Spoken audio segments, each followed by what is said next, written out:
तो आमर Odisha steel banners limited under रे प्राय 200 ठिका श्रमिक काम करते गत 5 वर्ष है एम कम कर रिसेंटली काम बंद होती किंतु काम बंद होला परे सरकार नियम अनुसार बोनस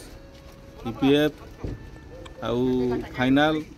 ग्रेच्युटी ये सब व्यवस्था हवा दरकार किंतु एमाने गालुआमी करी एमसीएल ऑफिसर एवं ओएसएल रो असाधु कर्मचारी मेंटरे एमाने आम ठिका श्रमिक आम भाई मानकर कर्मचारी आम ठिका श्रमिक भाई मानकर हरंचाड़ कूल को बसुँच तेणु आम तालचेर शिल्पांचल श्रमिक संघ तरफ आम जीएम पीओ एवं तार कनसर्न अथॉरिटी मान को जन देचु जे आसंता 1 मास भितर सबू जिनस गुड़ाक क्लीयर करा पड़ो ईपीएफ सबू को डिपोजिट करना के अपडेट करा पड़ो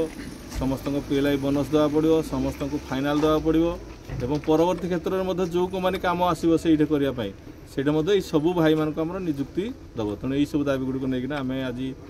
प्रोजेक्ट ऑफिस लिंगराज को आसलु जदि आगामी दिन में से आम कथा कर्णपात न करेंगे आम लिंगराज माइन्स को अनिर्दिष्ट काल बंद करदेव।